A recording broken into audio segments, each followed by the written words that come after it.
Hi friends, வீட்லேயே bracelet எப்படி செய்கிறதுன்னு பார்க்கலாம் வாங்க. நான் பீட்ஸ் எடுத்துக்கிட்டேன், எலாஸ்டிக் த்ரெட்டு, டூல்ஸு, அப்புறம் அழகான குட்டி சாம்ஸ். இதை வச்சு நம்ம க்யூட்டான ப்ரேஸ்லெட் எப்படி செய்கிறதுன்னு பார்க்கலாம் வாங்க.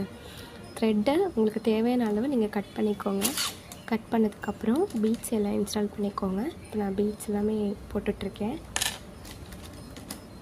ஒரு பீட்ஸை எடுத்து போட்டுக்கோங்க.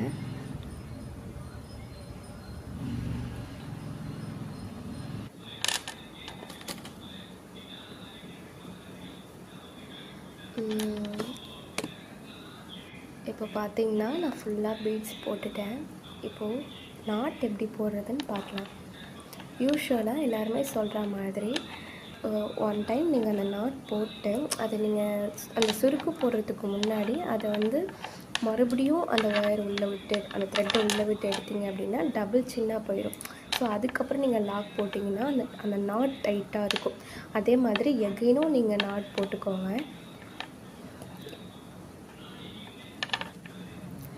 இப்போது நீங்கள் எகைனும் போட்டிங்க அப்படின்னா அது நல்லா டைட் ஆகிடும்.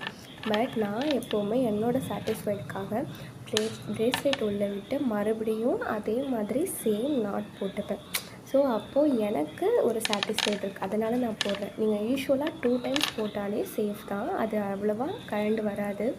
பட் நான் இந்த மாதிரி எக்ஸ்ட்ரா ஒரு நாட் போடுறப்போ ஐ ஃபீல் குட், அதனால். ஓகேங்களா?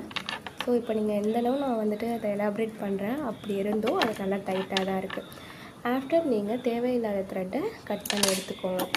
இப்போ பார்த்தீங்கன்னா ஒரு அழகான சிம்பிளான ப்ரேஸ்லெட் ரெடி. ஓகேவா? ஆஃப்டர் நீங்கள் இப்போ அந்த சாம்ப் எப்படி மாட்டுறீங்க அப்படின்றத நான் சொல்கிறேன். உங்கள்கிட்ட குட்டி ரிங் இருந்துச்சு அப்படின்னா அந்த ரிங் எடுத்துக்கோங்க. அந்த ரிங்கை எடுத்துக்கிட்டு அதில் இந்த சாம்பை இன்ஸ்டால் பண்ணிவிட்டு பார்த்தீங்களா எப்படி நல்லாயிருக்கு. அதுக்கப்புறம் அதை நீங்கள் அந்த ப்ரேஸ்லெட்டில் ப்ளைனாகவே நீங்கள் இன்சர்ட் பண்ணலாம். ஓகேவா?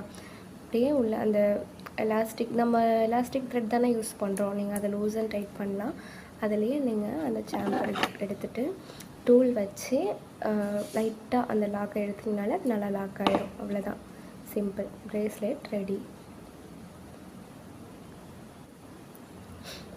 ரொம்பவும் சிம்பிள் தான் ப்ரேஸ்லெட். ஃபஸ்ட் டைம் நீங்கள் செய்கிறீங்க அப்படின்னா அந்த நாட் போடுறது உங்களுக்கு கொஞ்சம் கஷ்டமாக தெரியும். ஆனால் ஆஃப்டர் நீங்கள் செய்ய செய்ய அது பழகிடும்.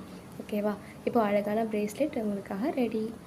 ரொம்ப எலகண்ட்டாக சிம்பிளாக இருக்குது பார்த்தீங்களா? நம்ம வீட்டிலே ஈஸியாக மேக் பண்ணலாம். தேங்க்யூ.